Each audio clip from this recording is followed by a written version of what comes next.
ഇടുക്കി അടിമാലയിൽ വീട്ടമ്മയെ കാറിൽ ഉപേക്ഷിച്ച നിലയിൽ കണ്ടെത്തി. പാതിയോരത്ത് ഉപേക്ഷിച്ച കാറിൽ വീട്ടമ്മ കഴിഞ്ഞത് 2 ദിവസം. 55-കാരിയായ ലൈലാമണിയെയാണ് കാറിൽ കണ്ടെത്തിയത്. ഓട്ടോ ഡ്രൈവർമാരാണ് പോലീസിന് വിവരം കൈമാറിയത്. പിറ്റേ ദിവസം അവിടെ വന്നു കഴിഞ്ഞപ്പോൾ പകരം അമ്മ അവിടെ നിൽക്കണം കണ്ടപ്പോൾ അവശതയായിട്ട് നിൽക്കണം കണ്ടപ്പോൾ അടുത്തുള്ള പോലീസ് സ്റ്റേഷനിൽ എത്തിച്ചു. ആ പോലീസ് സ്റ്റേഷനിൽ ചെല്ലുക എന്ന് പോലീസ് സ്റ്റേഷനിൽ കംപ്ലയിൻറ്റ് കൊടുക്കുകയായിരുന്നു. കംപ്ലയിൻറ്റ് കൊടുത്തു കഴിഞ്ഞതിന് ശേഷം സാറ് വന്നതിന് ശേഷം ആശുപത്രിയിൽ കൊണ്ടുപോകുകയായിരുന്നു. ഇപ്പോൾ നിഖിൽ പ്രമേഷ് ചേരുന്നുണ്ട് വിവരങ്ങളുമായി. ഇവർ വയനാട് സ്വദേശിനിയാണെന്നാണ് മനസ്സിലാക്കാൻ കഴിയുന്നത്. വയനാട്ടിൽ നിന്നും നിഖില്, കൂടുതൽ വിവരങ്ങൾ അറിയാൻ കഴിയുന്നുണ്ടോ? ഏത് സാഹചര്യത്തിലായിരുന്നു ഇവർ ഇടുക്കിയിലേക്ക് യാത്ര ചെയ്തത്? എന്താണ് സംഭവിച്ചതെന്ന് അറിയാൻ കഴിയുന്നുണ്ടോ? ഈ വയനാട്ടിലെ ഏതെങ്കിലും തരത്തിലുള്ള പരാതികളോ ഏതെങ്കിലും മാൻ മിസ്സിംഗ് കേസുകളോ റിപ്പോർട്ട് ചെയ്തിട്ടുണ്ടോ ഇതുമായി ബന്ധപ്പെട്ട്?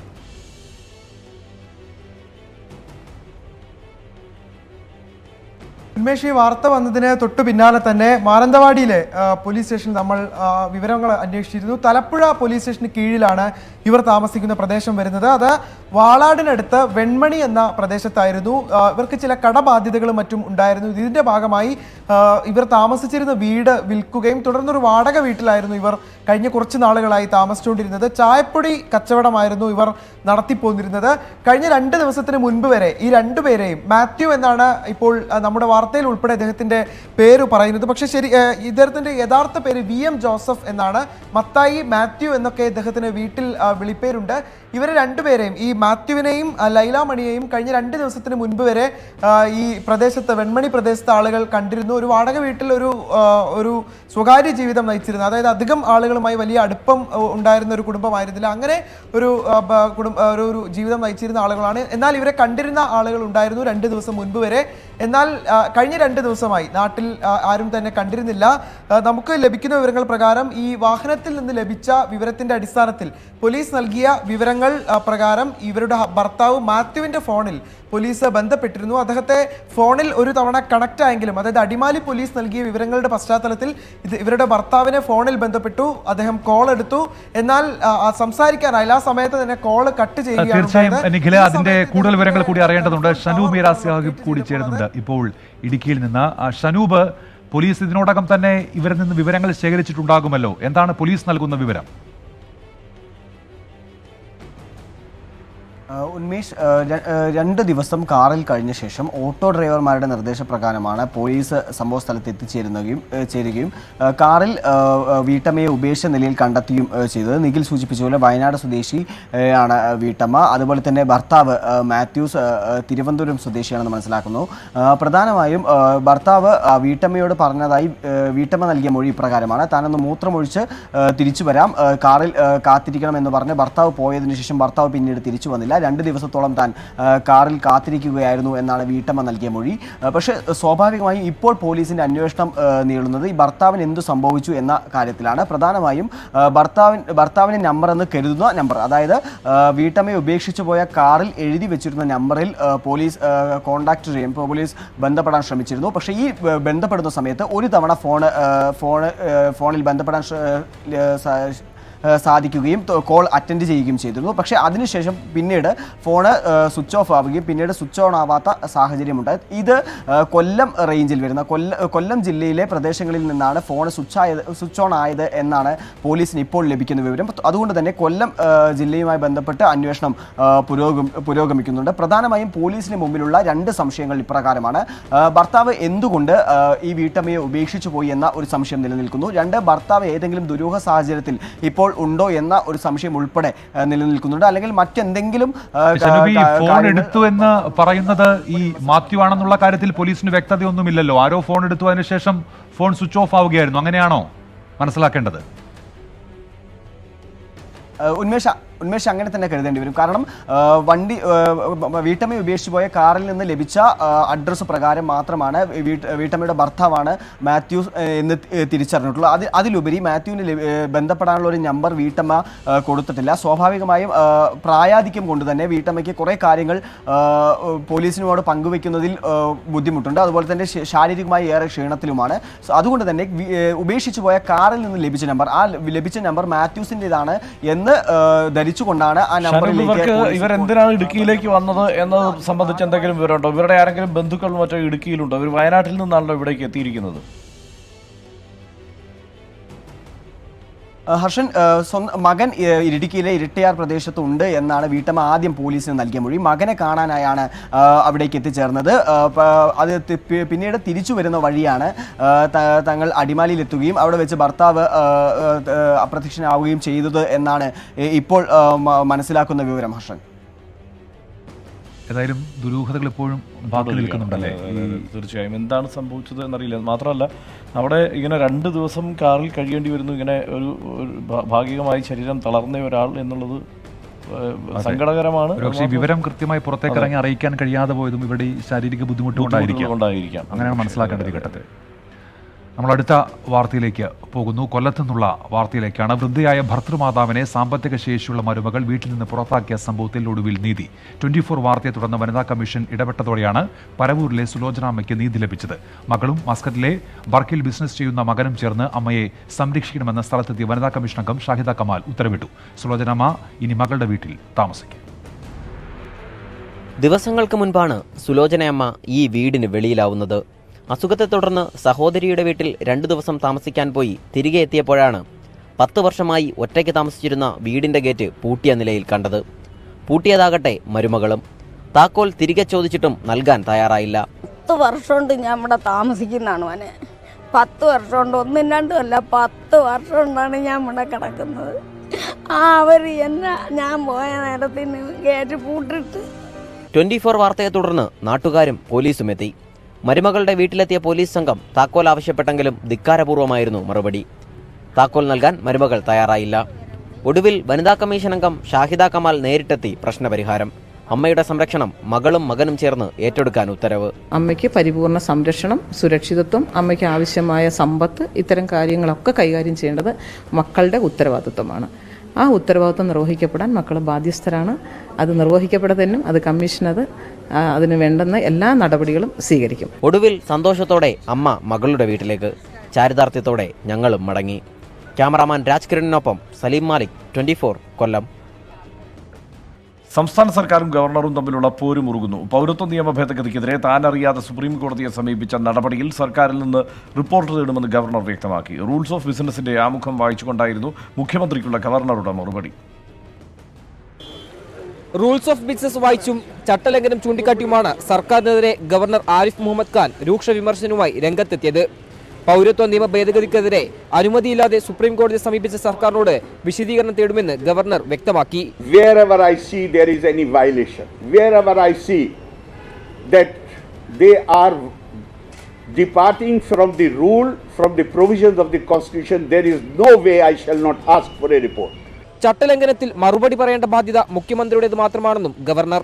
സംസ്ഥാന സർക്കാരിനും ഇത് റെസിഡന്റുമാരില്ല എന്ന മുഖ്യമന്ത്രി പിണറായി വിജയന്റെ പ്രതികരണത്തിനും ഗവർണർ മറുപടി നൽകി. This is exactly what he should realize. There is now we are not living in the colonial period. Here nobody is supreme. The supreme is constitution.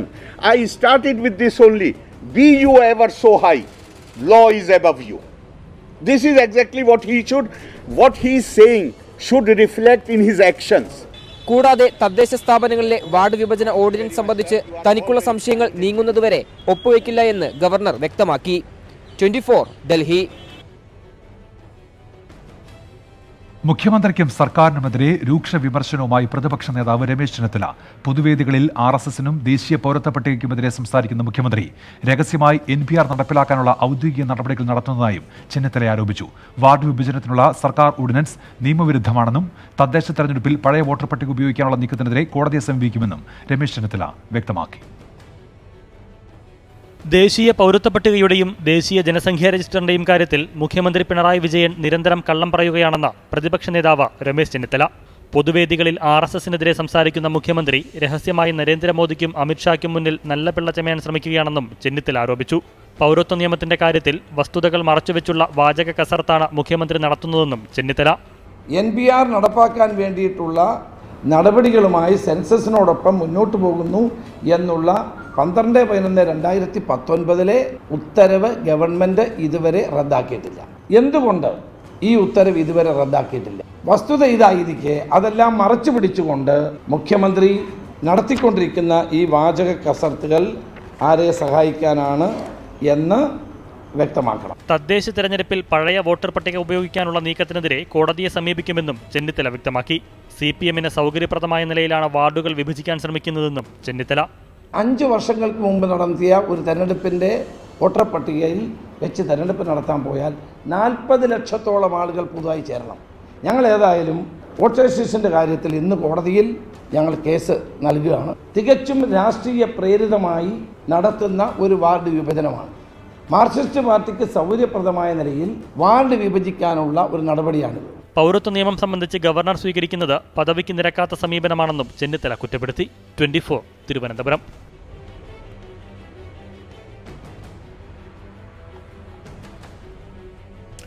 പൗരത്വ നിയമ ഭേദഗതിക്കെതിരായ കേരള സർക്കാരിന്റെ നീക്കങ്ങളെ BJP സുപ്രീം കോടതിയിൽ ചോദ്യം ചെയ്യും. മുൻ സംസ്ഥാന അധ്യക്ഷൻ കുമ്മനം രാജശേഖരനാണ് പാർട്ടി നിർദ്ദേശമനുസരിച്ച് പരാതി നൽകിയത്. ഇപ്പോൾ സുപ്രീം കോടതിയിൽ നടക്കുന്ന കേസിന്റെ ചെലവ് മുഖ്യമന്ത്രിയുടെയും മന്ത്രിമാരുടെയും പക്കൽ നിന്ന് വ്യക്തിപരമായി ഈടാക്കണമെന്നാണ് ആവശ്യപ്പെട്ടിരിക്കുന്നത്. അതേസമയം ഗവർണറെ ഉപകരണമാക്കേണ്ട ആവശ്യം കേന്ദ്ര സർക്കാരിനില്ലെന്ന് കേന്ദ്രമന്ത്രി V. മുരളീധരൻ പറഞ്ഞു. മുഖ്യമന്ത്രിയും മന്ത്രിമാരും പരോക്ഷമായി ഉന്നയിച്ച ആക്ഷേപത്തിന് കേന്ദ്ര സർക്കാരിന് വേണ്ടി വിദേശകാര്യ സഹമന്ത്രി നിലപാട് വ്യക്തമാക്കി. റൂൾസ് ഓഫ് ബിസിനസ് അനുസരിച്ചിട്ടാണ് ഗവർണർ പ്രവർത്തിക്കുന്നത്, മുഖ്യമന്ത്രി അങ്ങനെയല്ല. അപ്പോൾ ചട്ടലംഘനം, ഭരണഘടനാ വിരുദ്ധമായിട്ടുള്ള പ്രവർത്തനം നടത്തിയിരിക്കുന്നത് ഗവർണറല്ല, മുഖ്യമന്ത്രിയാണ്. ഭരണഘടനയുടെ 131 അനുച്ഛേദമനുസരിച്ച് കേരളം നൽകിയ സൂട്ട് ഹർജിയുടെ സാധുതയാണ് കുമ്മനം ചോദ്യം ചെയ്യുന്നത്. ഒരു വിധത്തിലും സംസ്ഥാനത്തെ നിത്യജീവിതവുമായി ബന്ധപ്പെടാത്തതാണ് വിഷയം. സർക്കാർ ഹർജിയുമായി ബന്ധപ്പെട്ട ഒറ്റ അഭിപ്രായത്തിലല്ല നിലയുറപ്പിച്ചിട്ടുള്ളത്. മുഖ്യമന്ത്രിയുടെയും മന്ത്രിമാരുടെയും അഭിപ്രായം അവർക്ക് ഗവർണറെ ബോധ്യപ്പെടുത്താൻ സാധിച്ചിട്ടില്ല. കേരളം ഭരിക്കുന്നത് CPM-ഉം CPI-യും നേതൃത്വം നൽകുന്ന സർക്കാരാണ്. ഈ 2 പാർട്ടികളും പൗരത്വ ഭേദഗതിയെ ആദ്യം മുതൽ തന്നെ എതിർക്കുന്നവരാണെന്ന് കുമ്മനം ഹർജിയിൽ വ്യക്തമാക്കുന്നു. സൂട്ട് ഹർജിയുടെ പിന്നിൽ കേവല രാഷ്ട്രീയ താൽപര്യമാണുള്ളത്. ഈ ഭേദഗതി സംസ്ഥാനത്തെ ഏതെങ്കിലും ജനവിഭാഗങ്ങളെ ബാധിക്കുന്നെങ്കിൽ അത് വ്യക്തമാക്കാൻ സംസ്ഥാന സർക്കാരിനോട് ആവശ്യപ്പെടണമെന്നും ഹർജി നിർദ്ദേശിക്കുന്നു. സുപ്രീം കോടതിയിൽ നൽകിയ ഹർജിയിൽ എതിർകക്ഷി ചേരാൻ തന്നെ അനുവദിക്കണമെന്നാണ് BJP മുൻ സംസ്ഥാന അധ്യക്ഷൻ കുമ്മനം രാജശേഖരന്റെ ആവശ്യം. സംസ്ഥാനത്തെ ഭൂരിപക്ഷം ജനങ്ങളും അനുകൂലിക്കുന്ന ഈ നിയമത്തിനെതിരെ ഹർജി നൽകാൻ സംസ്ഥാന സർക്കാരിന് അവകാശമില്ലെന്നും ഹർജിക്കാരൻ വാദിക്കുന്നു. R. രാധാകൃഷ്ണൻ, 24, ഡൽഹി. പൗരത്വ നിയമ ഭേദഗതിക്കെതിരെ സംസ്ഥാന സർക്കാർ ഹർജി സമർപ്പിച്ചതിനെ പിന്തുണച്ച CPI സംസ്ഥാന സെക്രട്ടറി കാനം രാജേന്ദ്രൻ ഗവൺമെന്റ് പ്രവർത്തിച്ചത് ഭരണഘടന നൽകുന്ന അവകാശത്തിനനുസരിച്ചാണ്. ഭരണഘടന നൽകുന്ന സംരക്ഷണത്തിന്റെ നിയമ അടിസ്ഥാനത്തിലാണ് സംസ്ഥാന സർക്കാർ കേസുമായി മുന്നോട്ട് പോകുന്നത്. അതിന് ഗവർണറുടെ അനുമതി വേണമെന്ന് എവിടെയും പറഞ്ഞിട്ടില്ല. സർക്കാർ ചെയ്തത് മഹാ അപരാധമെന്ന മട്ടിൽ ഗവർണർ നടത്തുന്ന പ്രതികരണം അനാരോഗ്യകരമാണ്. സർക്കാരിനെതിരായ അഭിപ്രായങ്ങൾ ഗവർണർ പത്രലേഖകരോട് വിളിച്ചു പറയുന്നത് അസാധാരണ സംഭവമാണെന്നും കാനം രാജേന്ദ്രൻ പറഞ്ഞു. സംസ്ഥാന ഗവൺമെൻറ്റിന് ഭരണഘടന നൽകുന്ന ഒരവകാശം ഉപയോഗിക്കുക, അതിന് ഗവർണറുടെ അനുവാദം വാങ്ങിക്കണം എന്ന് ഒരിടത്തും പറഞ്ഞിട്ടുണ്ട്.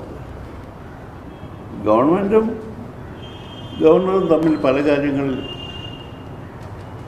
തർക്കങ്ങൾ ഉണ്ടാകാറുണ്ട്. അതെല്ലാം ഫയലിലാണ് സാധാരണ ഉണ്ടാകാറുള്ളത്. പക്ഷേ ആദ്യമായിട്ടാണ് വാർത്താ സമ്മേളനത്തിലൂടെ ഒരു ഗവർണറുടെ അസംതൃപ്തി, സർക്കാരിനോടുള്ള അസംതൃപ്തി നമ്മൾ അറിയുന്നത്. അത് വളരെ മോശമായിപ്പോയി. പൗരത്വ പ്രശ്നത്തിൽ കേന്ദ്ര സർക്കാരിനെതിരായ സമരത്തിലുണ്ടാകുന്ന യോജിപ്പുകൾ തെരഞ്ഞെടുപ്പ് സഖ്യത്തിനല്ലെന്ന് CPIM കേന്ദ്ര കമ്മിറ്റി. പ്രക്ഷോഭത്തിൽ ലീഗ് അടക്കമുള്ളവർക്ക് പങ്കാളികളാകാമെന്നും ആരെയും പ്രത്യേകം ക്ഷണിക്കില്ലെന്നും ജനറൽ സെക്രട്ടറി സീതാറാം യെച്ചൂരി പറഞ്ഞു. UAPA വിഷയത്തിൽ മുഖ്യമന്ത്രി മറുപടി പറഞ്ഞിട്ടുണ്ടെന്നും അദ്ദേഹം വ്യക്തമാക്കി. വിളപ്പിൽശാല EMS അക്കാദമിയിൽ ചേരുന്ന കേന്ദ്ര കമ്മിറ്റി യോഗത്തിൽ സീതാറാം യെച്ചൂരി അവതരിപ്പിച്ച റിപ്പോർട്ടിലാണ് പൗരത്വ പ്രശ്നത്തിലെ സമരത്തെക്കുറിച്ചുള്ള വിശദീകരണം.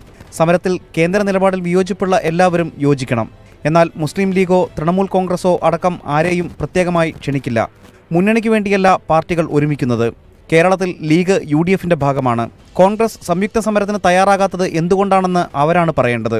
They'll have to answer that question, no? We have invited them, they came in Kerala. Now if they don't want to come, etc., it's for them to answer. How can I answer? Why they came first and then they are not coming now? Pantheerankavu UAPA കേസിൽ അറസ്റ്റിലായവർ മാവോയിസ്റ്റുകളാണോ എന്ന് സംസ്ഥാന സർക്കാരിനോട് ചോദിക്കണമെന്നും യെച്ചൂരി പ്രതികരിച്ചു. ഇക്കാര്യം ഇതുവരെ കേന്ദ്ര കമ്മിറ്റിയുടെ പരിഗണനയ്ക്ക് വന്നിട്ടില്ല. Details the state will answer. I don't know whether they worked for or not. All that I don't. കേന്ദ്ര കമ്മിറ്റി യോഗം നാളെയും തുടരും. മറ്റന്നാളാണ് സമാപനം. 24 തിരുവനന്തപുരം. പഞ്ചാബും കൂടി കേരളത്തിന്റെ വഴി അതെ വരികയാണ്, അല്ലേ? അതെ അതെ ആദ്യം തന്നെ ഈ CAA എതിർക്കും എന്നും NPR നടപ്പാക്കില്ലെന്നും പറഞ്ഞ സംസ്ഥാനങ്ങളിൽ പഞ്ചാബും ഉൾപ്പെടുന്നുണ്ട്. ഇപ്പോൾ കേരളത്തിന് ശേഷം പഞ്ചാബും ഈ പ്രമേയം പാസ്സാക്കിയിരിക്കുന്നു. പൗരത്വ ഭേദഗതിക്കെതിരെ കേരളത്തിന് പിന്നാലെ പ്രമേയം പാസാക്കി പഞ്ചാബും. കേരളത്തെ പോലെ നിയമത്തിനെതിരെ സുപ്രീം കോടതിയെ സമീപിക്കുമെന്നാണ് മുഖ്യമന്ത്രി അമരീന്ദർ സിംഗ് വ്യക്തമാക്കിയത്. അതേസമയം BJP നിയമസഭയിൽ പ്രമേയത്തെ എതിർത്തു. പൗരത്വ നിയമത്തെ എതിർത്ത് പ്രമേയം പാസാക്കുന്ന രണ്ടാമത്തെ സംസ്ഥാനവും ആദ്യ കോൺഗ്രസ് സംസ്ഥാനവുമായി മാറി പഞ്ചാബ്. പ്രത്യേക നിയമസഭാ സമ്മേളനത്തിന്റെ രണ്ടാം ദിനമായ ഇന്നാണ് പ്രമേയം പാസാക്കിയത്. ഭരണഘടനയുടെ അടിസ്ഥാനശിലയായ മതേതര സത്തത്തെ ഇല്ലാതാക്കുന്നതാണ് നിയമം.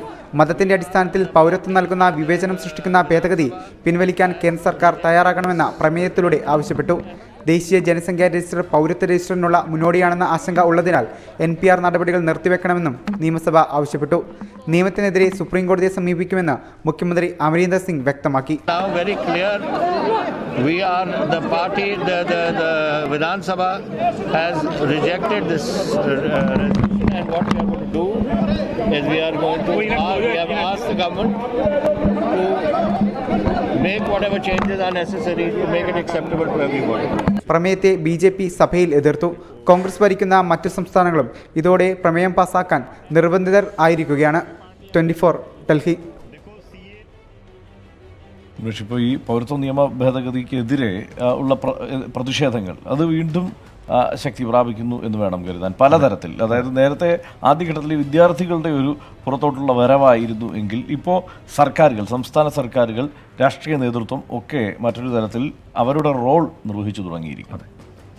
പൗരത്വ നിയമത്തിനെതിരായ പ്രതിഷേധവുമായി ബന്ധപ്പെട്ട കേസിൽ ജാമ്യം ലഭിച്ച ഭീം ആർമി നേതാവ് ചന്ദ്രശേഖർ ആസാദ് ഡൽഹി ജുമാ മസ്ജിദിൽ തിരിച്ചെത്തുന്ന കാഴ്ചയും ഇന്ന് കണ്ടു. പ്രതിഷേധക്കാരുടെ മുന്നിൽ ഭരണഘടനയുടെ ആമുഖം വായിച്ച ആസാദ് ഭരണഘടനാ മൂല്യം സംരക്ഷിക്കാൻ ജീവൻ നൽകി പോരാട്ടം തുടരുമെന്നാണ് പ്രഖ്യാപിച്ചത്.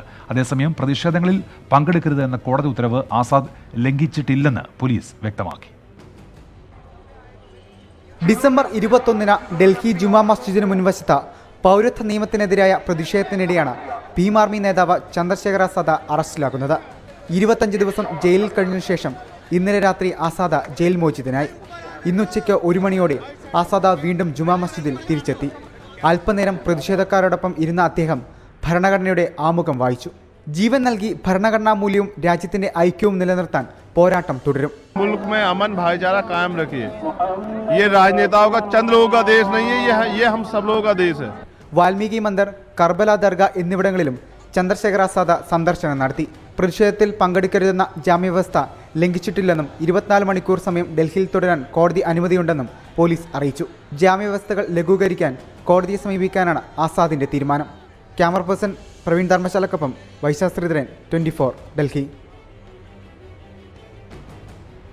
ഈ കളിയിക്കാനുള്ള കൊലപാതകവുമായി ബന്ധപ്പെട്ട വാർത്തയിലേക്കാണ്. അതിന്റെ മുഖ്യ സൂത്രധാരൻ പിടിയിലായി എന്നതാണ് വാർത്ത.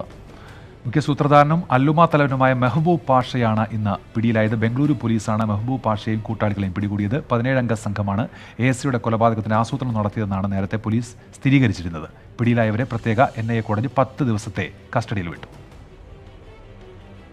ASI വിൽസനെ കൊലപ്പെടുത്താൻ ആസൂത്രണം നടത്തിയ 17 സംഘത്തിന്റെ തലവനാണ് മെഹബൂബ് പാഷ. പ്രധാന പ്രതി തൗഫീഖിന് ആയുധം നൽകിയ ഇജാസ് പാഷയെ ചോദ്യം ചെയ്തപ്പോൾ തന്നെ സംഘത്തലവൻ മെഹബൂബ് പാഷയാണെന്ന് പോലീസിന് നിർണായക വിവരം ലഭിച്ചിരുന്നു. ദിവസങ്ങൾ നീണ്ട അന്വേഷണത്തിനൊടുവിലാണ് 2 ദിവസങ്ങളിലായി മെഹബൂബ് പാഷയെയും കൂട്ടാളികളെയും ബംഗളൂരു പോലീസും സെൻട്രൽ ക്രൈംബ്രാഞ്ചും ചേർന്ന് അറസ്റ്റ് ചെയ്യുന്നത്. മെഹബൂബിനെ കൂടാതെ 3 പേരെയാണ് അറസ്റ്റ് ചെയ്തത്. ഇവരെ NIA കോടതി 10 ദിവസത്തേക്ക് കസ്റ്റഡിയിൽ വിട്ടു.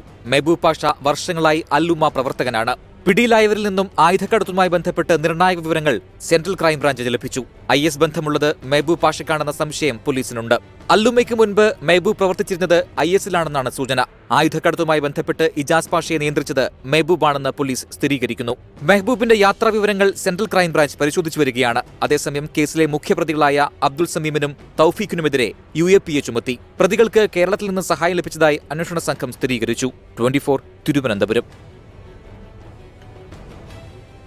നിർഭയ കേസ് പ്രതികളുടെ വധശിക്ഷാ തീയതി മാറ്റി. പ്രതികളായ 4 പേരുടെയും വധശിക്ഷ ഫെബ്രുവരി 1 രാവിലെ 6 മണിക്കാണ് വധശിക്ഷ നടപ്പിലാക്കുക. പുതിയ മരണ വാറണ്ട് ഡൽഹി കോടതി പുറപ്പെടുവിച്ചു. അഡീഷണൽ സെഷൻസ് ജഡ്ജി സതീഷ് അറോറയാണ് 4 പ്രതികളുടെയും വധശിക്ഷ ഫെബ്രുവരി 1 പുലർച്ചെ 6 മണിക്ക് നടപ്പിലാക്കണമെന്ന പുതിയ മരണ വാറണ്ട് പുറപ്പെടുവിച്ചത്. പ്രതികൾ വെവ്വേറെ ഹർജികൾ നൽകിക്കൊണ്ട് എത്ര കാലം ഇത് നീട്ടുമെന്ന് കോടതി ചോദിച്ചു. कोई प्रॉब्लम नहीं, हमारा काम है संघर्ष करना, न्याय के लिए लड़ाई लड़ना हमारा काम है। सुप्रीम कोर्ट, राष्ट्रपति, सीआरपीसी, आईपीसी और संविधान की गरिमा को बनाए रखना। तो they shall be by the order of the sessions court shall be now executed on 1st February at 6 am if by 12 noon on 31st of January no fresh mercy petition of any of the convict comes. ജനുവരി 22 പുലർച്ചെ 7 മണിക്ക് 4 പ്രതികളുടെ വധശിക്ഷ നടപ്പിലാക്കണമെന്ന് നേരത്തെ പുറപ്പെടുവിച്ചെങ്കിലും മുകേഷ് സിംഗ് ദയാഹർജി നൽകിയ തുടർന്നാണ് Tihar jail അധികൃതർ പുതിയ മരണവാറണ്ട് പുറപ്പെടുവിക്കണമെന്ന് കോടതിയെ അറിയിച്ചത്. അതിനിടെ വധശിക്ഷ കാത്തിരിക്കുന്ന മറ്റൊരു പ്രതി പവൻ ഗുപ്ത വീണ്ടും സുപ്രീം കോടതിയെ സമീപിച്ചു. കുറ്റകൃത്യം നടന്ന 2012 ഡിസംബർ 16 തനിക്ക് 18 വയസ്സ് തികഞ്ഞിരുന്നില്ലെന്നാണ് വാദം. കഴിഞ്ഞ വർഷം ഡിസംബർ 19 ഡൽഹി ഹൈക്കോടതി തള്ളിയ ഹർജിയാണ് പവൻ ഗുപ്ത ഇപ്പോൾ സുപ്രീം കോടതിയിലേക്ക് നൽകിയിരിക്കുന്നത്. മുകേഷ് സിംഗ് നൽകിയ ദയാഹർജി രാഷ്ട്രപതി രാംനാഥ് കോവിന്ദ് ഇന്ന് തള്ളിയിരുന്നു. അതേസമയം മറ്റു 3 പ്രതികൾ ദയാഹർജി നൽകുകയാണെങ്കിൽ വധശിക്ഷ വീണ്ടും നീളാനാണ് സാധ്യത. 24 ഡൽഹി.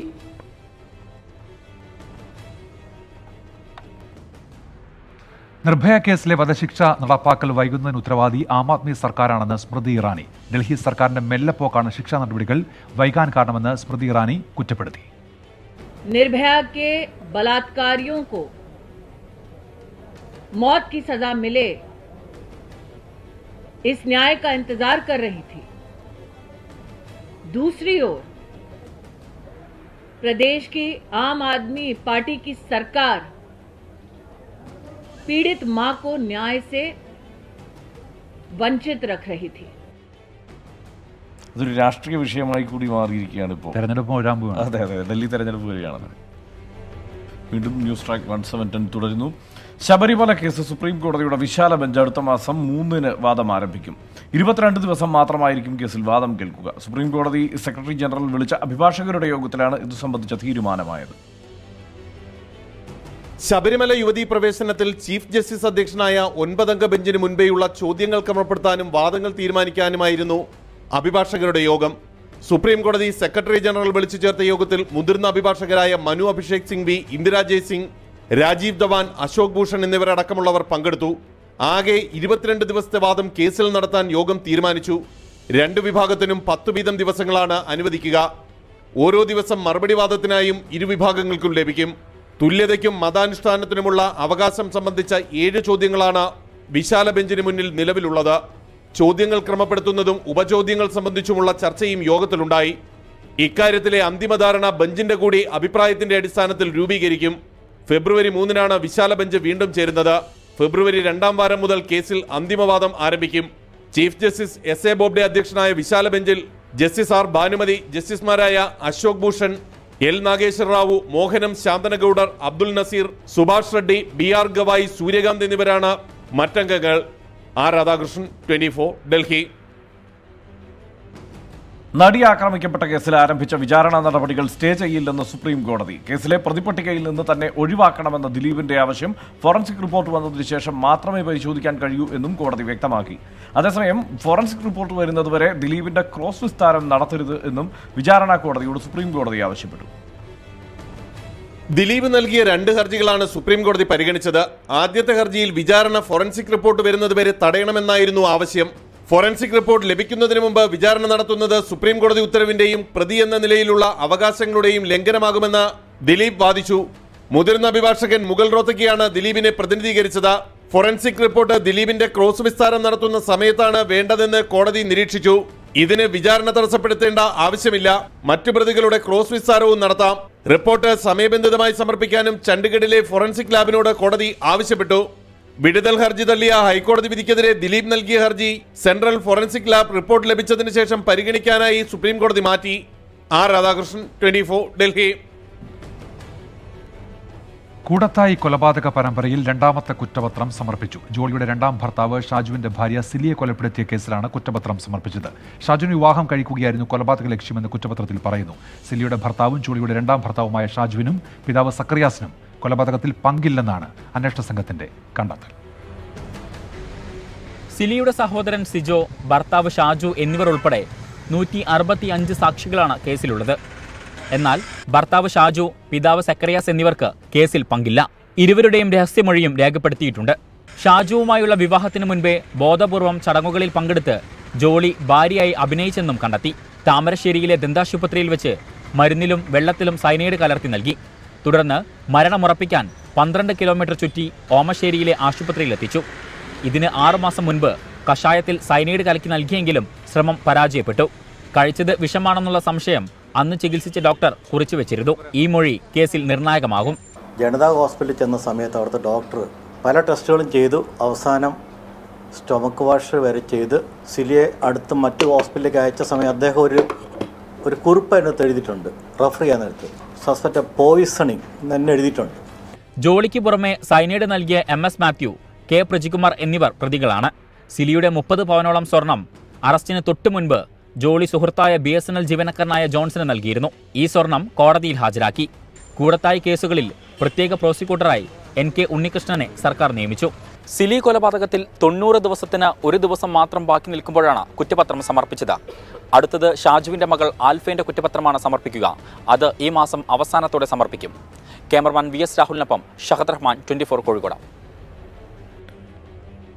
പൗരത്വ ഭേദഗതി നിയമത്തിലും ലവ് ജിഹാദ് വിഷയത്തിലും സിറോ മലബാർ സഭ സിനഡിന്റെ നിലപാടിനെ വിമർശിച്ച് എറണാകുളം അങ്കമാലി അതിരൂപത മുഖപത്രം.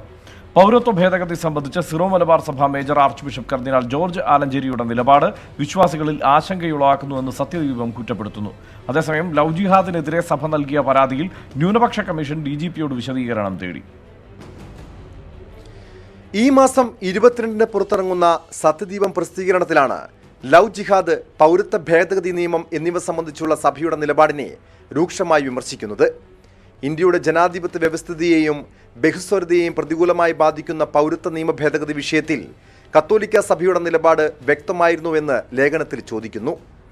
കേരള ലത്തീൻ കത്തോലിക്ക സഭ ശക്തമായി പൗരത്വ നിയമ ഭേദഗതിയെ എതിർത്തപ്പോൾ സീറോ മലബാർ സഭയുടെ മേജർ ആർച്ച് ബിഷപ്പ് കർദിനാൾ ജോർജ് ആലഞ്ചേരിയുടെ അധ്യക്ഷതയിൽ കൂടിയ സീറോ മലബാർ സഭ മെത്രാൻ സിനഡിന്റെ നിലപാട് കേന്ദ്ര സർക്കാരിനുള്ള ഒരു ഉപദേശത്തിൽ ചുരുക്കി.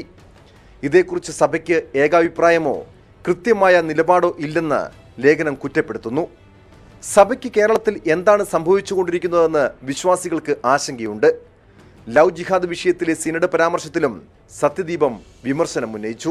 ദേശീയ അന്വേഷണ ഏജൻസിയും കേരള ഹൈക്കോടതിയും ഈ വാദത്തെ തള്ളിക്കളഞ്ഞതാണ്.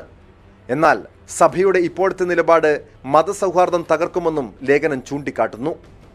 അതിനിടെ ലവ് ജിഹാദ് വിഷയത്തിൽ സഭ പരാതിയുമായി കേന്ദ്ര ന്യൂനപക്ഷ കമ്മീഷനെ സമീപിച്ചു. പ്രണയത്തിന്റെ പേരിൽ മതപരിവർത്തനം നടക്കുന്നുവെന്നും IS-ൽ ചേർന്നവരിൽ ഭൂരിപക്ഷം പേരും ക്രൈസ്തവരായ പെൺകുട്ടികളാണെന്നും ചൂണ്ടിക്കാട്ടിയാണ് പരാതി നൽകിയത്. ഈ വിഷയത്തിൽ പോലീസിൽ പരാതി നൽകിയിട്ടും നടപടി ഉണ്ടായില്ലെന്നും കത്തിൽ പറയുന്നു. ഇതേ തുടർന്ന് കമ്മീഷൻ DGPയോട് വിശദീകരണം തേടി. 21 ദിവസത്തിനുള്ളിൽ റിപ്പോർട്ട് വേണമെന്നാണ് നിർദ്ദേശം. ടോം കുര്യാക്കോസ്, 24 കൊച്ചി. കേരളത്തിൽ ലവ് ജിഹാദ് ഇല്ലെന്ന DGP ലോക്നാഥ് ബെഹ്റ. 2 വർഷത്തിനിടെ കേരളത്തിൽ ലവ് ജിഹാദ് റിപ്പോർട്ട് ചെയ്യപ്പെട്ടിട്ടില്ല. ഇത് സംബന്ധിച്ചുള്ള റിപ്പോർട്ട് ന്യൂനപക്ഷ കമ്മീഷൻ സമർപ്പിക്കും. സിറോ മലബാർ സഭയുടെ പരാതി പരിശോധിക്കുമെന്നും DGP കോഴിക്കോട് വ്യക്തമാക്കി. അപ്പോൾ ഞങ്ങൾ കണ്ടിട്ട് നമുക്ക് എന്താ റിപ്ലൈ കൊടുക്കണോ നമുക്ക് കൊടുത്തോളാം. എനിക്ക് എൻ്റെ അറിവ് പ്രകാരം ഇങ്ങനെയൊന്നും സംഭവം ഇല്ല. പക്ഷേ ഏതെങ്കിലും ഞങ്ങൾ പിന്നെ നോക്കാം. പിന്നെ അതെങ്കിലും ഉണ്ടെങ്കിലും പിന്നെ ആ രീതിയിൽ നോക്കിയിട്ട് പിന്നെ ചെയ്യാം. ഓർത്തഡോക്സ് യാക്കോബായ സഭാ തർക്കത്തിൽ കർശന നിലപാടുമായി സുപ്രീം കോടതി. മൃതദേഹങ്ങൾ സംസ്കരിക്കുന്ന കാര്യത്തിൽ ഇടപെടാനാകില്ലെന്ന് കോടതി വ്യക്തമാക്കി. മരിച്ചവരോട് അനാദരവ് കാണിക്കുന്നത് അംഗീകരിക്കാനാകില്ലെന്നും വൈദികൻ ഏതെന്ന് കോടതിയുടെ വിഷയമല്ലെന്നും ജസ്റ്റിസ് അരുൺ മിശ്ര പറഞ്ഞു. തങ്ങൾക്കനുകൂലമായ വിധി നടപ്പാക്കിയില്ലെന്ന് കാട്ടി ഓർത്തഡോക്സ് വിഭാഗം നൽകിയ കോടതിയലക്ഷ്യ ഹർജി പരിഗണിക്കവെയാണ് ഓർഡിനൻസ് അരുൺ മിശ്ര അധ്യക്ഷനായ ബഞ്ചിന്റെ വിഷയമായത്. മൃതദേഹം അടക്കുന്നതുമായി ബന്ധപ്പെട്ട ഓർഡിനൻസിനെതിരെ ഓർത്തഡോക്സ് വിഭാഗം നേരത്തെ രംഗത്തെത്തിയിരുന്നു. ഓർഡിനൻസിൽ ഒപ്പുവയ്ക്കരുതെന്നാവശ്യപ്പെട്ട് അവർ ഗവർണർക്ക് നിവേദനവും നൽകി. ഗവർണർ ഒപ്പിട്ട് ഓർഡിനൻസ് ഇറങ്ങിയതോടെയാണ് സുപ്രീം കോടതിയെ സമീപിച്ചത്. സുപ്രീം കോടതി പുറപ്പെടുവിച്ച വിധി പള്ളികളുടെ ഭരണഘടനാപരമായ കാര്യങ്ങളുമായി ബന്ധപ്പെട്ടുള്ളതാണെന്ന് ജസ്റ്റിസ് അരുൺ മിശ്ര വ്യക്തമാക്കി. ഏത് വൈദികനാണ് സംസ്കാര ചടങ്ങുകൾ നടത്തുന്നത് എന്നത് കോടതിയുടെ വിഷയമല്ല. മൃതദേഹങ്ങളോട് ആദരവ് കാണിക്കണം എന്നതിൽ നിർബന്ധമാണ്. കൂടുതൽ വാശി ഇക്കാര്യത്തിൽ കാണിച്ചാൽ ഓർത്തഡോക്സ് സഭ സമർപ്പിച്ച കോടതിയലക്ഷ്യ ഹർജി തള്ളുമെന്നും ബെഞ്ച് താക്കീത് നൽകി. പള്ളിത്തർക്കത്തിൽ 50% പരിഹാരം കാണാൻ കഴിഞ്ഞിട്ടുണ്ടെന്ന് കോടതി നിരീക്ഷിച്ചു. ബാക്കിയുള്ള പ്രശ്നങ്ങളും പരിഹരിക്കപ്പെടുമെന്ന് ഓർത്തഡോക്സ് സഭയോട് ജസ്റ്റിസ് അരുൺ മിശ്ര വ്യക്തമാക്കി. ആർ രാധാകൃഷ്ണൻ, 24, ഡൽഹി. ഡൽഹിയിൽ തെരഞ്ഞെടുപ്പ് കാഹളം BJPയുടെ പട്ടിക വരുന്നു. ആകെയുള്ള 70 നിയമസഭാ മണ്ഡലങ്ങളിൽ 57 മണ്ഡലങ്ങളിലേക്കുള്ള സ്ഥാനാർത്ഥി പട്ടികയാണ് BJP പ്രസിദ്ധീകരിച്ചത്. ആം ആദ്മി പാർട്ടി വിട്ട് BJPയിൽ ചേർന്ന കപിൽ മിശ്ര മോഡൽ ടൗണിലും പ്രമുഖ നേതാക്കളായ രേഖാ ഗുപ്ത ഷാലിമാർ ബാഗിലും സുമൻ കുമാർ ഗുപ്ത ചാന്ദിനി ചൌക്കിലും മത്സരിക്കും. 4 വനിതകൾ ആദ്യ പട്ടികയിൽ ഇടം പിടിച്ചു. ബാക്കിയുള്ള 13 സീറ്റിലേക്കുള്ള സ്ഥാനാർത്ഥി പ്രഖ്യാപനം ഉടൻ ഉണ്ടാകുമെന്ന് BJP ഡൽഹി അധ്യക്ഷൻ മനോജ് തിവാരി പറഞ്ഞു. നിർഭയയുടെ അമ്മയെ രാഷ്ട്രീയത്തിലേക്ക് ക്ഷണിച്ച് കോൺഗ്രസ്. ഡൽഹി നിയമസഭാ തെരഞ്ഞെടുപ്പിൽ നിർഭയയുടെ അമ്മയെ സ്ഥാനാർത്ഥിയാക്കാനാണ് കോൺഗ്രസ് ശ്രമിക്കുന്നത്. എന്നാൽ രാഷ്ട്രീയത്തിൽ താല്പര്യമില്ല എന്ന് നിർഭയയുടെ അമ്മ പ്രതികരിച്ചു. മകൾക്ക് നീതി ലഭിക്കുക മാത്രമാണ് തന്റെ ലക്ഷ്യമെന്നും അവർ പറഞ്ഞു. निराशा हो रही है कि जिस तरह से हमें 7 साल से तारीख पे तारीख मिल रही थी, आज वो उसी तरह डेट बदल के दूसरी डेट मिल गई, तो मुझे तसल्ली नहीं है.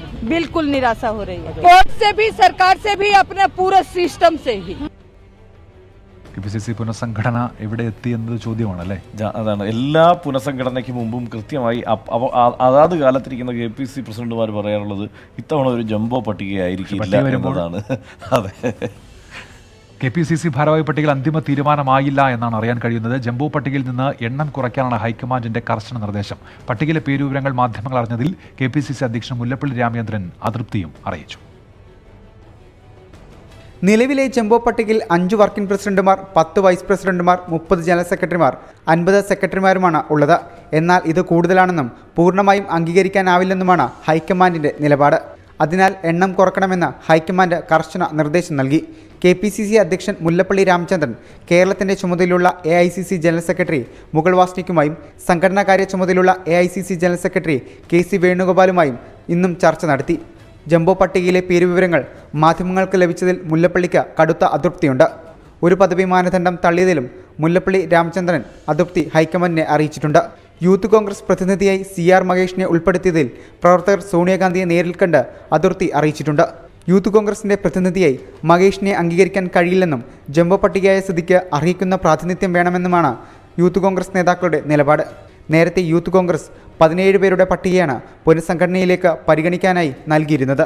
24 ഡൽഹി. പൗരത്വ ഭേദഗതി ബില്ലിന്റെ അടിസ്ഥാനത്തിൽ KLF വേദിയിൽ നടന്ന ചർച്ച സദസ്സിൽ ആവേശം സൃഷ്ടിച്ചു. ചർച്ച രാഷ്ട്രീയ വിഷയങ്ങളിലേക്കും ചോദ്യോത്തരങ്ങളിലേക്കും കടന്നതോടെ വേദിയിൽ ആവേശമിരട്ടിയായി. കാണികളുടെ പങ്കാളിത്തം ചർച്ചയെ വ്യത്യസ്തമാക്കി. ഇന്ത്യ ആരുടേതാണെന്ന ചോദ്യത്തോടെയായിരുന്നു ചർച്ച ആരംഭിച്ചത്. വ്യത്യസ്ത രാഷ്ട്രീയ പാർട്ടികളുടെ പ്രതിനിധികളായ advocate PM Suresh Babu, PA Muhammad Riyas, MT Ramesh, advocate MS Saji എന്നിവരായിരുന്നു ചർച്ചയിൽ പങ്കെടുത്തത്. മാധ്യമപ്രവർത്തകൻ അഭിലാഷ് മോഹൻ നിയന്ത്രിച്ച ചർച്ച പൗരത്വ ഭേദഗതിയിലൂന്നിയുള്ളതായിരുന്നു. പൗരത്വ ഭേദഗതി നിയമം ആർക്കും പൗരത്വം നിഷേധിക്കില്ലെന്ന് MT രമേശ് ആവർത്തിച്ചു. പാകിസ്ഥാൻ, ബംഗ്ലാദേശ്, അഫ്ഗാനിസ്ഥാൻ എന്നീ 3 രാജ്യങ്ങളിലെ അവിടുത്തെ മതപരമായ പീഡനം ഏറ്റുവാങ്ങുന്ന 6 ന്യൂനപക്ഷ വിഭാഗങ്ങൾക്ക് അവർക്ക് ഈ രാജ്യത്തിന്റെ പൗരത്വം കൊടുക്കുക എന്നുള്ളതാണ് നിയമത്തിന്റെ അടിസ്ഥാനപരമായിട്ടുള്ള വസ്തുത. പ്രതിവാദങ്ങൾ ഉന്നയിച്ച് ചർച്ചയിൽ പങ്കെടുത്ത മറ്റുള്ളവർ MT രമേശിനെ പ്രതിരോധത്തിലാക്കി. മതത്തിന്റെ അടിസ്ഥാനത്തിലുള്ള വേർതിരിവ് അംഗീകരിക്കാനാവില്ലെന്നായിരുന്നു പൊതുവിൽ ഉയർന്ന വാദം. എന്താണ് സവർക്കർ എഴുതിയ ഹൂ ഈസ് എ ഹിന്ദുവിലെ പൗരത്വത്തെ കുറിച്ചുള്ള അങ്ങയുടെ അഭിപ്രായം? അതുപോലെ തന്നെ ഭരണഘടനയെ കുറിച്ച് ഓർഗനൈസർ എഡിറ്റോറിയൽ എഴുതിയതിനെ കുറിച്ച് അങ്ങയുടെ അഭിപ്രായം എന്താണ്? അതുപോലെ തന്നെ അമിത്ഷാ 9 തവണ NRC നടപ്പിലാക്കുമെന്ന് പറഞ്ഞതിനെ കുറിച്ച് അഭിപ്രായം എന്താണ്? പൗരത്വ വിഷയത്തിൽ ആശങ്കകൾ പ്രകടിപ്പിച്ചായിരുന്നു കാണികളും പ്രതികരിച്ചത്. ഇന്ത്യ എല്ലാവരുടേതുമാണെന്ന പൊതു അഭിപ്രായത്തിൽ ചർച്ച അവസാനിപ്പിക്കുകയായിരുന്നു. 24 കോഴിക്കോട്. വയനാട്ടിൽ നിന്ന് വന്ന ആ വാർത്ത വളരെ പ്രധാനപ്പെട്ട വാർത്തയായി തന്നെ വന്നതാണ്. അതിലും ഫലം കണ്ടു, ഒരു തീരുമാനമുണ്ടായി. അതെ, വയനാട് മീനങ്ങാടിയിൽ മധ്യവയസ്കനോടും മകളോടും ബസ് ജീവനക്കാരുടെ ക്രൂരത. ബസ്സിൽ നിന്ന് തള്ളിയിട്ട കാര്യമ്പാടി സ്വദേശി ജോസഫിന്റെ കാലിലൂടെ ബസിന്റെ ടയർ കയറിയിറങ്ങി.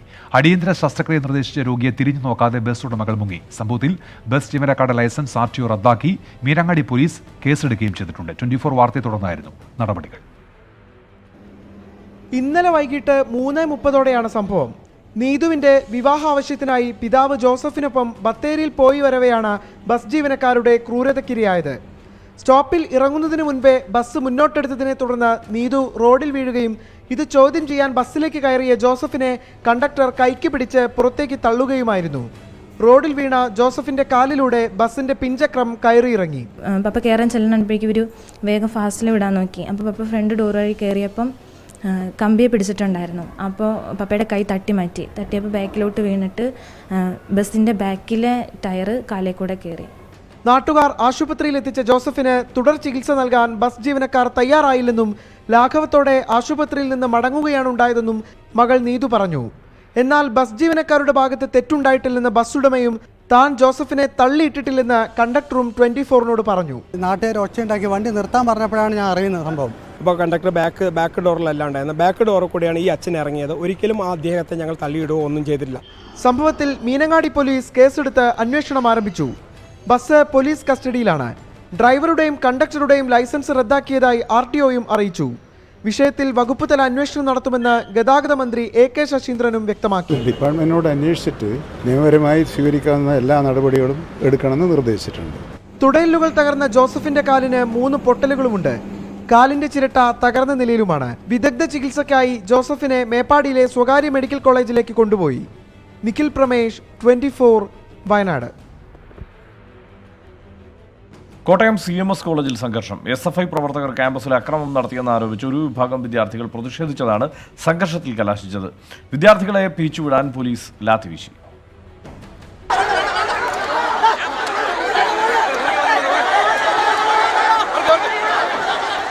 SFIക്കെതിരെ ഒരു വിഭാഗം വിദ്യാർത്ഥികൾ പ്രതിഷേധിച്ചതും SFI പ്രവർത്തകർ പ്രതിരോധിക്കാനെത്തിയതുമാണ് ആദ്യ സംഘർഷത്തിന് കാരണം. വിദ്യാർത്ഥി കൂട്ടായ്മ പിരിഞ്ഞുപോകാൻ തയ്യാറാകാതെ വന്നതോടെ പോലീസ് ലാത്തി വീശി.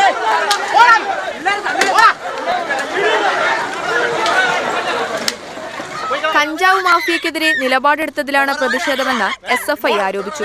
ഒരു പറ്റം കഞ്ചാവ് മാഫിയ ക്യാമ്പസിൽ കഴിഞ്ഞ വർഷം ഇതേ കാരണത്താൽ കഞ്ചാവ് മാഫിയക്കെതിരെ ശബ്ദമുയർത്തേണ്ട ഇതേ കാരണത്താൽ 2 വിദ്യാർത്ഥികളെ അകാരണമായി ക്യാമ്പസിൽ നിന്ന് പുറത്താക്കിയ നടപടിയാണ് ഈ മാനേജ്മെന്റ് എടുത്തിട്ടുള്ളത്. അതേ ചരിത്രം വീണ്ടും ആവർത്തിക്കുകയാണ്. SFIയുടെ ഗുണ്ടായിസമാണ് പ്രശ്നങ്ങൾക്ക് കാരണമെന്ന് CMS college principal Roy Sam Daniel ആരോപിച്ചു. എതിർക്കുന്നവരെ കഞ്ചാവ് മാഫിയയായി ചിത്രീകരിക്കുന്നത് SFIയുടെ പതിവ് രീതിയെന്നും പ്രിൻസിപ്പൽ പറഞ്ഞു. SFIയുടെ ഗുണ്ടായിസം മാത്രമേ ഉള്ളൂ. SFIക്കെതിരെ ആരെങ്കിലും സംസാരിച്ചു കഴിഞ്ഞാൽ അവർ മൊത്തം കഞ്ചാവ്. ഇനിയിപ്പോൾ ഞങ്ങൾ കഞ്ചാവാണെന്ന് അവർ പറഞ്ഞോട്ടെ. കഴിഞ്ഞ ദിവസം ക്യാമ്പസിൽ നിന്ന് പുറപ്പെട്ട പഠനയാത്രയിൽ വിദ്യാർത്ഥിക്ക് മർദ്ദനമേറ്റതാണ് പ്രശ്നങ്ങൾക്ക് തുടക്കമിട്ടത്. ഇതിനു പിന്നാലെ പുറത്തുനിന്നെത്തിയ SFI പ്രവർത്തകർ ക്യാമ്പസിൽ അക്രമം നടത്തിയെന്നാരോപിച്ചായിരുന്നു വിദ്യാർത്ഥി പ്രതിഷേധം. 24 കോട്ടയം. കേരള ടൂറിസം ട്വിറ്റർ പേജിലെ ബീഫ് വിവാദത്തിൽ പ്രതികരണവുമായി ടൂറിസം മന്ത്രി കടകംപള്ളി സുരേന്ദ്രൻ. പേജിൽ പോർക്കടക്കമുള്ള വിഭവങ്ങളുടെ ചിത്രങ്ങൾ പങ്കുവയ്ക്കാറുണ്ട്. എന്തിനേയും വർഗീയമാക്കാൻ ശ്രമിക്കുന്ന വർഗീയ ഭ്രാന്തന്മാരാണ് വിവാദം ഉണ്ടാക്കുന്നതെന്നും മന്ത്രി പ്രതികരിച്ചു. കേരള ടൂറിസത്തിന്റെ ഔദ്യോഗിക ട്വിറ്റർ പേജിൽ പ്രസിദ്ധീകരിച്ച ബീഫ് ഉലർത്തിയതിന്റെ ചിത്രം മതവികാരം വ്രണപ്പെടുത്തിയെന്നാണ് ചിലരുടെ വാദം. കഴിഞ്ഞ ബുധനാഴ്ചയാണ് കേരള ടൂറിസം ബീഫ് ഉലർത്തിയതിന്റെ ചിത്രവും വിഭവത്തെ വർണ്ണിച്ചുകൊണ്ടുള്ള വിവരണവും ഔദ്യോഗിക ട്വിറ്റർ അക്കൗണ്ടിൽ പ്രസിദ്ധീകരിച്ചത്. ദേശീയ തലത്തിലടക്കം വലിയ വിവാദമായി ട്വീറ്റ് മാറി. മകരസംക്രാന്തി ദിവസങ്ങളിൽ ബീഫ് വിഭവത്തിന്റെ ചിത്രം പ്രസിദ്ധീകരിച്ച നടപടി ഹിന്ദു മതവികാരം വ്രണപ്പെടുത്തുന്നതെന്ന പ്രതികരണങ്ങളുയർന്നു. മറ്റു സംസ്ഥാനങ്ങളിൽ ആളുകൾ മകരസംക്രാന്തി, പൊങ്കൽ, ബിഹു തുടങ്ങിയ വിശേഷ ദിവസങ്ങൾ ആചരിക്കുന്ന സാഹചര്യത്തിൽ ബീഫ് വിഭവത്തെക്കുറിച്ചുള്ള ട്വീറ്റ് ശരിയായില്ലെന്നും രൂക്ഷമായ ഭാഷയിൽ റീട്വീറ്റുകളുണ്ടായി. നടപടിയിൽ കേരള സർക്കാരിനോട് വിശദീകരണം ചോദിക്കണമെന്ന് VHP നേതാവ് വിനോദ് ബൻസലും കേരള സർക്കാർ ഹിന്ദുക്കൾക്കെതിരെ യുദ്ധം പ്രഖ്യാപിച്ചിരിക്കുകയാണെന്ന് കർണാടക BJP ജനറൽ സെക്രട്ടറി ശോഭ കരന്തലജയടക്കമുള്ളവർ പ്രതികരണവുമായി രംഗത്തെത്തി. പോർക്ക് വിഭവങ്ങളുടെ കുറിപ്പ് പങ്കുവയ്ക്കാത്തത് എന്തെന്നടക്കമുള്ള വർഗീയ പരാമർശങ്ങൾ കൊണ്ട് ട്വീറ്റ് നിറയുകയും ചെയ്തു. ഈ പശ്ചാത്തലത്തിലാണ് വകുപ്പ് മന്ത്രി തന്നെ മറുപടിയുമായി എത്തിയത്.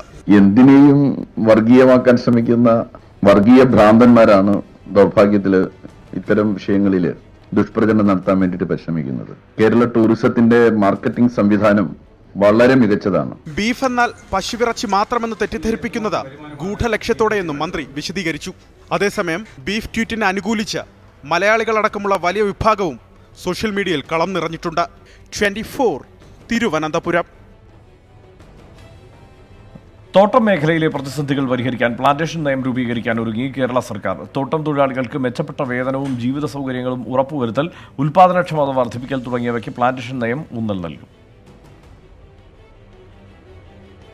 രാജ്യത്തെ തോട്ടവിള ഉൽപാദനത്തിന്റെ 47.98% കേരളത്തിൽ നിന്നാണ്. 3.3 ലക്ഷം തൊഴിലാളികൾ ഈ മേഖലയെ ആശ്രയിച്ചു കഴിയുന്നു. എന്നാൽ വർഷങ്ങളായി തോട്ടം മേഖല നിരവധി പ്രതിസന്ധികൾ നേരിടുകയാണ്. തോട്ടവിളകൾ നിയന്ത്രണമില്ലാതെ ഇറക്കുമതി ചെയ്യുന്നതും തുടർച്ചയായി വന്ന പ്രളയവും ഉൽപാദനത്തിലെ ഇടിവുമെല്ലാം തോട്ടം മേഖലയിലെ പ്രതിസന്ധി വർദ്ധിപ്പിക്കുകയാണ്. ഈ സാഹചര്യത്തിലാണ് തോട്ടം മേഖലയിൽ സർക്കാർ പുതിയ നയം പ്രഖ്യാപിക്കാൻ ഒരുങ്ങുന്നത്. ഇപ്പോൾ ഏറ്റവും അവസാനമായ ഒത്തുതീർപ്പിൽ തോട്ടം തൊഴിലാളിയുടെ കൂലിയിൽ ഒരു ദിവസത്തെ കൂലിയിൽ 52 രൂപയുടെ വർധന വരുത്തിയിട്ടുണ്ട്. 2019 ജനുവരി മാസം മുതൽ നടപ്പിലാക്കുന്നതിനും തീരുമാനിച്ചിട്ടുണ്ട്. പ്ലാന്റർമാരും തൊഴിലാളികളും തോട്ടം മേഖലയിലെ വിദഗ്ധരും ഉൾപ്പെടെയുള്ളവരുടെ അഭിപ്രായങ്ങളും നിർദ്ദേശങ്ങളും സ്വരൂപിച്ചായിരിക്കും നയപ്രഖ്യാപനം. കരട് നയം ചർച്ച ചെയ്യുന്നതിനായി ജനുവരി 21 എറണാകുളത്ത് ഏകദിന ശില്പശാല സംഘടിപ്പിക്കുമെന്നും മന്ത്രി ടി പി രാമകൃഷ്ണൻ കോഴിക്കോട് നടന്ന വാർത്താ സമ്മേളനത്തിൽ പറഞ്ഞു. 24 കോഴിക്കോട്. ഇനി ചില വാർത്തകൾ ചുരുക്കത്തിൽ നോക്കാം.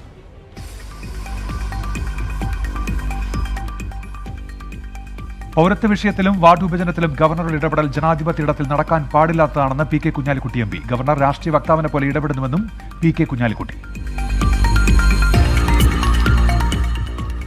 പന്തിരങ്കാവ് UAPA കേസിൽ അലനെയും താഹയും കസ്റ്റഡിയിൽ വേണമെന്ന NIA അപേക്ഷയിൽ ഉത്തരവ് 21-ന്. ഡിജിറ്റൽ തെളിവുകൾ വിശദമായി പരിശോധിക്കണമെന്ന് NIA 7 ദിവസം കസ്റ്റഡിയിൽ വേണമെന്ന് ആവശ്യം.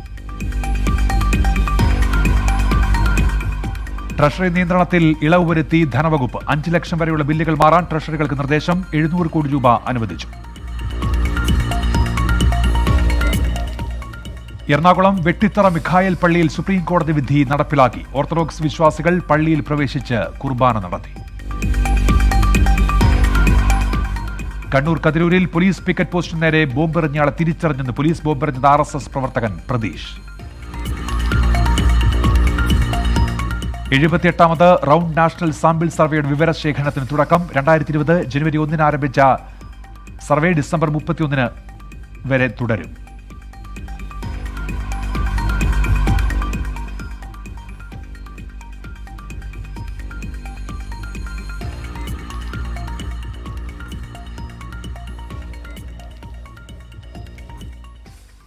ഇനിയൊരു സിനിമയുടെ കഥ കൂടിയുണ്ട്.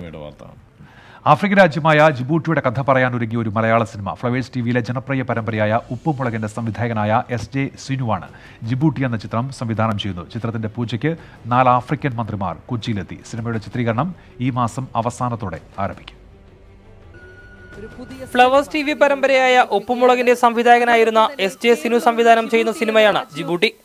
ആഫ്രിക്കൻ രാജ്യമായ ജിബൂട്ടിയുടെ കഥ പറയുന്ന ചിത്രം ജിബൂട്ടിയിലെ മലയാളി ബിസിനസ്സുകാരനായ ജോബി പി സാമും ഭാര്യ CT മരിയയും ചേർന്നാണ് നിർമ്മിക്കുന്നത്. കേരളത്തിന്റെ സിനിമാ സാധ്യതകൾ കണ്ടറിഞ്ഞ ജിബൂട്ടിയിലെ 4 മന്ത്രിമാരാണ് ചിത്രത്തിന്റെ പൂജയ്ക്കായി കൊച്ചിയിലെത്തിയത്. ജിബൂട്ടിയിലെ ടൂറിസം സാധ്യതകൾ കൂടി മലയാളികൾക്ക് പരിചയപ്പെടുത്തുക എന്നതും സിനിമയിലൂടെ ലക്ഷ്യമിടുന്നുണ്ട്. ഈ ഒരു ഫിലിമിന്റെ പ്രധാനമായ ഉദ്ദേശം ജിബൂട്ടി ഇന്ത്യ ഉള്ള ഒരു ടൂറിസ്റ്റിന്റെ ഒരു അട്രാക്ഷനാണ്. സിനിമയുടെ സ്വിച്ച് ഓൺ കർമ്മം Flowers group MD R Sreekandan നായരും ആദ്യ clap Flowers group CEO Anil അരൂരും ചേർന്ന് നിർവഹിച്ചു. ഈ ചിത്രം ലോകത്തിലുള്ള മലയാളികൾ കൂടാതെ മറ്റുള്ള ഭാഷക്കാരും ആസ്വദിക്കാനുള്ള സാഹചര്യം ഉണ്ടാകട്ടെ. അതേപോലെ ഇന്ത്യയിലെ മറ്റു ഭാഷകളിലേക്കും കടക്കാൻ തീരുമാനിച്ചിട്ടുള്ള ജോബിക്ക് എല്ലാവിധമായ ആശംസകളും നേരുന്നു. ചടങ്ങിൽ നിർമ്മാതാവ് ജോബി പി സാമിന്റെ പുതിയ പ്രൊഡക്ഷൻ കമ്പനിയുടെ ലോഞ്ചിങ്ങും നടന്നു.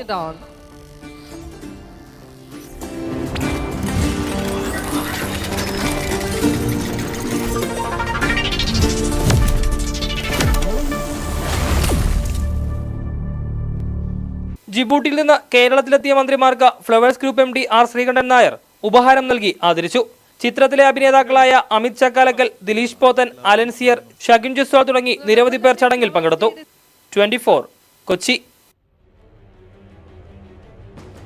170 അവസാനിപ്പിക്കാനുള്ള സമയമായിരിക്കുന്നു. എല്ലാ പ്രേക്ഷകർക്കും ശുഭരാത്രി ആശംസിക്കുകയാണ്. ശുഭരാത്രി.